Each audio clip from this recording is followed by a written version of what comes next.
Every morning, a mysterious poor girl stood by the edge of the millionaire's garden, gazing silently at the mansion. The staff mocked her, calling her a beggar, but the millionaire, Ethan Wallace, couldn't ignore her eyes. They held a secret. One morning, he decided to follow her, and what he discovered changed everything. Ethan Wallace was one of the most powerful real estate tycoons in the city of Belmont Heights.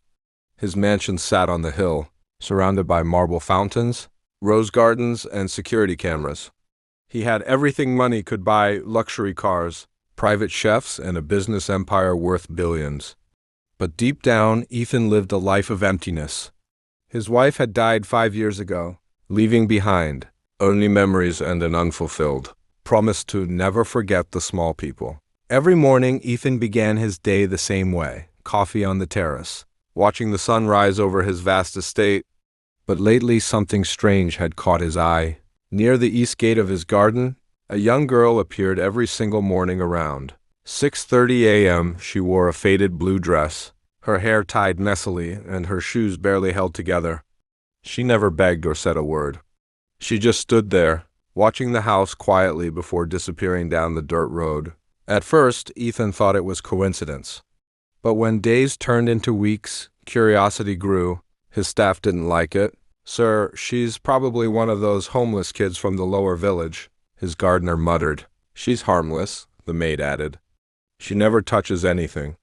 Just stands there." Still, Ethan couldn't ignore her. There was something haunting about the way she looked at his mansion. Not with envy, but with longing, as if the house held a memory she couldn't let go of. One morning, Ethan decided to confront her. He stepped down the marble path and approached the girl slowly. "Hey," he said softly, "why do you come here every day?" The girl's eyes widened. She took a step back, clutching an old photograph in her hand. I'm sorry, sir. I didn't mean to bother you." Ethan noticed her trembling hands and the dirt on her dress. He lowered his voice. "You're not bothering me. What's your name?" "Layla," she whispered. Layla Carter. The name meant nothing to him, yet there was something familiar in her face, something almost painful. He wanted to ask more, but before he could, she turned and ran off through the gate, leaving the photograph behind. Ethan picked it up. It was a faded photo of a woman holding a baby, and behind them, his own mansion. He froze. "Why does she have this?" he murmured. From that moment, Ethan knew he couldn't rest until he found out who Lila really was. The next few days, Ethan's curiosity became an obsession. He asked his security team to track the girl's movements, but she seemed to vanish after leaving the garden. No address, no family, no records. It was as if she didn't exist. Finally, one afternoon, he drove into the lower district himself. The streets there were narrow and broken, filled with children playing barefoot and small shops struggling to survive. After hours of asking around, an old woman at a fruit stall pointed to a worn-down shack near the river. "That's where Lila Carter lives," she said. Poor child's been alone since her mother died last winter. Ethan's chest tightened. He walked to the shack, where he found Lila sitting outside, sketching something in a torn notebook. She looked up in shock. "Why are you here?" she asked, fear in her voice. "I came to return this." Ethan handed her the photograph. "You dropped it?" "Layla," Ethan said gently. "Who is this woman?" "That's my mother," she said quietly. "Her name was Sarah Carter." Ethan froze. Sarah Carter. The name hit him like a storm. He knew that name, not from business, but from memory. Years ago, when he was a young architect just starting his company, he had hired a bright, kind woman named Sarah Carter as his assistant. She had helped design his first mansion, always full of laughter and optimism. They'd been close friends until one day she suddenly quit and disappeared. He never knew why. "Your mother," Ethan began slowly. "She used to work for me." Layla looked at him with disbelief. You knew her?" He nodded, his throat tightening. "Yes, she was an incredible person." Tears welled in Lila's eyes. "She always told me about this house. She said it was her dream to build gardens like yours one day. Before she died, she made me promise to see it once, to see where her happiness lived." Ethan's heart broke. The girl wasn't haunting his garden out of greed or envy. She was keeping a promise to her late mother. "I didn't come to beg," Lila said softly. "I just wanted to see it, to feel closer to her." Ethan was silent for a long moment. Then he said, "Lila, would you come with me tomorrow? There's something I want to show you." The next morning, Ethan sent a car for her. When she arrived at the mansion, the staff stared in confusion. The poor girl was now a guest of their employer.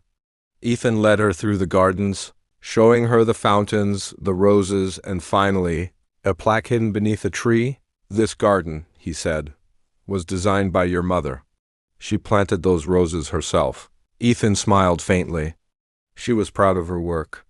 "And now I want you to continue it." "Me?" she gasped. "Yes," Ethan said. "You have her eyes and her passion. I'll make sure you get an education in landscape design. You can take over her dream." Lila couldn't speak.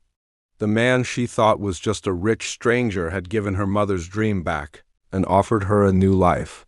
Months passed. Layla began studying at a prestigious academy in the city, fully funded by Ethan. She spent her weekends at the mansion, learning from professional gardeners, sketching designs, and growing into the woman her mother had always hoped she'd be. The staff, who once mocked her, now respected her deeply.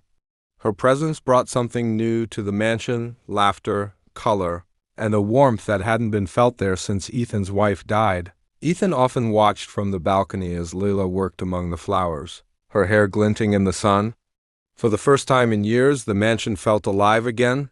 But one day, as they walked together through the rose garden, Layla said softly, "Mr. Wallace, why did you really help me?" Ethan paused. "Because your mother once helped me.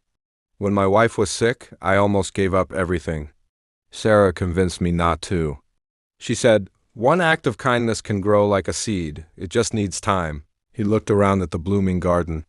"Now I finally understand what she meant." Layla smiled through tears. "She would have been proud of you." "No, Lila," Ethan said gently. "She would have been proud of you."